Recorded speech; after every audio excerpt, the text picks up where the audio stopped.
Price God. உங்க கூட யாருமே இல்லைன்னு நினைக்கிறீங்களா? எனக்கு ஹெல்ப் பண்ண யாருமே இல்லைன்னு நினைக்கிறீங்களா? இல்லை என்கிட்ட பணம் இல்லைன்னு நினைக்கிறீங்களா? ஆப்பர்ச்சுனிட்டிஸ் இல்லைன்னு நினைக்கிறீங்களா? இல்லை எனக்கு நல்ல திறமை கூட இல்லைன்னு நினைக்கிறீங்களா? இல்லைங்க. ஆனால் ஆண்டவர் இந்த நாளில் உங்கள்கிட்ட சொல்கிறாரு, அவருடைய வார்த்தை உங்கள் கூட இருக்குன்னு ஆண்டவர் சொல்கிறாரு. இந்த உலகத்தை முதல்ல படைக்கும் போது ஆண்டவர் தேவனுடைய வார்த்தையை கொண்டு தான் ஆண்டவர் படைச்சாரு. ஆதியாகமம் 1:8 நம்ம வாசிக்கிறோம். என்னன்னா, வெளிச்சம் உண்டாக கடவுதுன்னு சொன்ன உடனே அந்த இடத்துல வெளிச்சம் உண்டாகுது. ஆண்டவர் பணத்தை கொண்டு இந்த உலகத்தை படைக்கல, கருவியை கொண்டு இந்த உலகத்தை படைக்கல, தேவனுடைய வார்த்தையை கொண்டு இந்த உலகத்தை அவர் படைச்சவரா இருக்கிறாரு. உங்களுடைய வாழ்க்கையிலே இல்லாத காரியத்துல கூட அவர் உருவாக்க வல்லமையுள்ளவரா இருக்கிறாரு. அது மாத்திரம் இல்ல, தேவனுடைய வார்த்தை சாத்தியமற்றதை கூட சாத்தியமாக்குகிற வல்லமை இருக்குது. எசேக்கியேல் 37 நம்ம வாசிக்கிறோம், உலர்ந்த எலும்புகளை தேவன் தீர்க்க தரிசனம் உரைக்கும் பொழுது அந்த இடத்துல எலும்புகள் சேர்ந்தது, தசைகள் உண்டானது, நரம்புகள் உண்டானது, ஜீவன் உண்டானது.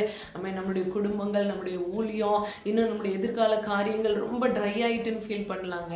ஆனால் இந்த நாள ஆண்டவர் சொல்லுகிறார் என்னன்னா, அந்த ட்ரையான காரியங்களை கூட மறுபடியும் உயிரடை செய்ய முடியும்னு ஆண்டவர் சொல்றாருங்க. தேவனுடைய வார்த்தை குறையுள்ள நேரத்தில் கூட பெருக செய்ய வல்லமையுள்ளவராக இருக்கிறாருங்க.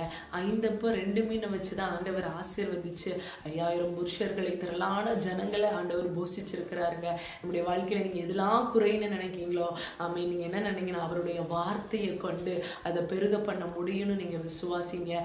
யோசுவா 1:8 யோசுவாவிடத்தில் தேவன் பேசும் பொழுது முதல்ல படை பலத்தை பற்றி பேசலை. அந்த இடத்துல யோசுவாட்ட அவருடைய வார்த்தையை தான் முதல்ல தியானிக்க சொல்றாருங்க. அவருடைய வார்த்தை நிச்சயமா வெற்றியை கொண்டு வருகிற ஒரு வார்த்தையா இருக்குங்க. ஸோ இனிமே நீங்க என்னன்னா, எனக்கு ஹெல்ப் பண்ண யாருமே இல்லை, எனக்கு ஆப்பர்ச்சுனிட்டிஸ் இல்லை, எனக்கு நல்ல திறமை இல்லை, என்கிட்ட பணம் இல்லை, இது இருந்திருந்தா நான் நல்லா வந்திருப்பேன் அப்படிலாம் இல்லைங்க. அவருடைய வார்த்தை இருந்துச்சுன்னா அது உருவாக்க வல்லமையுள்ளதா இருக்கு.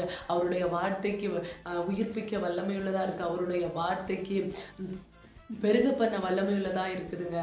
ஸோ எனக்கு யாருமே இல்லைன்னு நினைக்க வேண்டாம், எனக்கு ஒன்றுமே இல்லையே அப்படின்னு நினைக்க வேண்டாம். அவங்க கையில் தேவனுடைய வார்த்தை இருக்குங்க, அது எல்லாவற்றையும் உண்டாக்கும். ஆமென்.